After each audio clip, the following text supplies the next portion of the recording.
I'm going to show you how to make a porcelain vessel, which can also be used as a tea light holder.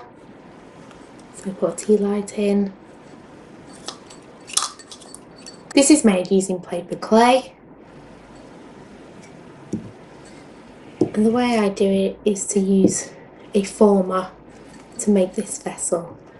So you want to roll the clay out to a few millimetres.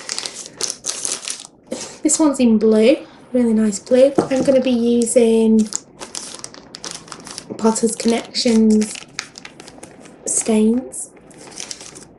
So this one is yellow. And this one is heather.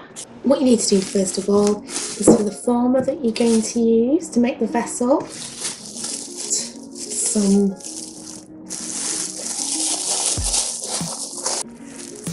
I'm using cling film. So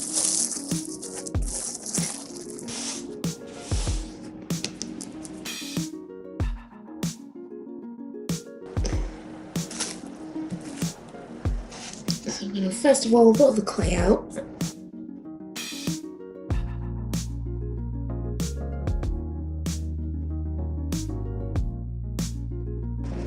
So when you're using paper clay or any porcelain, because it is difficult to work with, you want to keep moving it around forwards and backwards, and you go in one direction when you're rolling as well. So you're going forwards, backwards,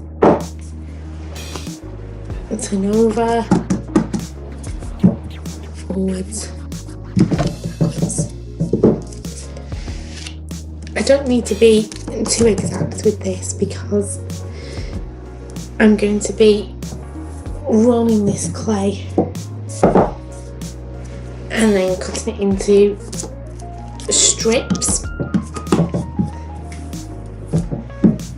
and I'll also be adding in the coloured stains. So the stains colour the clay. You can add some water or you can just sprinkle on the top. Most of the time I just sprinkle on top.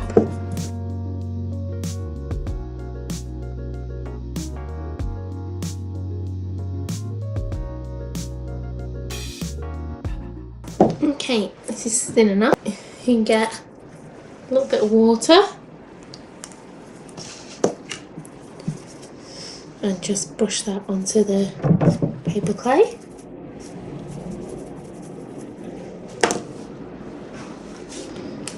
Start with the heather.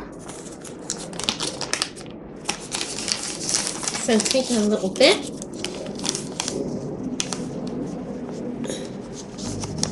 I don't use gloves, but you can use some plastic gloves. You don't want to get this on your hands. Get a sponge and just dab that into the clay.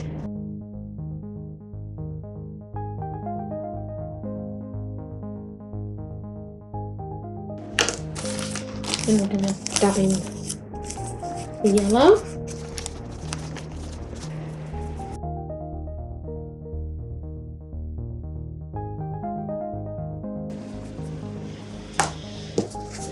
Just going to add a little bit of the heather on top. Slightly.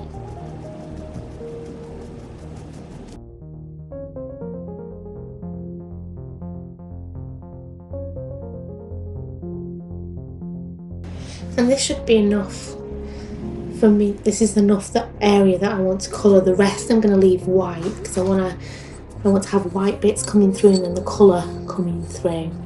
So this piece was fired at 1200 in a kiln, and this is how it turned out. I think it looks fabulous. So let's see if we can replicate it. So what you want to do next is get this into small little strips. Just cut across. So you've got a few different strips. Like so. Just going to make these a little bit thinner. Once the clay's rolled out to the required thickness, you want to then start to tear pieces and then start to build around your former. You want to just, tear this places and different layers, and then just keep layering over the top. And make sure you layer each piece over each other so there's no gaps. So you want a few layers, but we still want to keep this quite thin.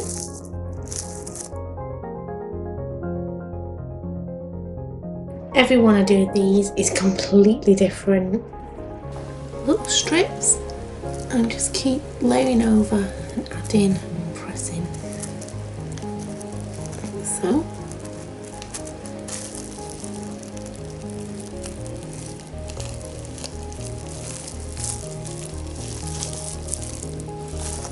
So remember, keep tearing in strips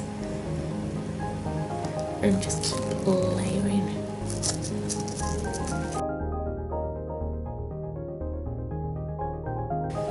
And it's a great way to get a nice shape without using a wheel or slab buildings. Sometimes that's why it's great to take a little pot and just, as long as you've got some cling film over it, you can create almost anything.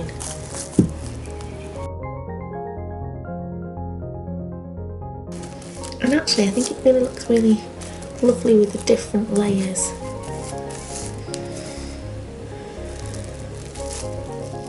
So what I usually do as it's getting to the top is just start to check the shape of it, and then start to layer some more. It becomes more difficult as you face it down to put all the layers on, but try and get as much as you of the layering in whilst the pot's upside down. And this is almost done. There's the final few pieces. I think I should do just one here.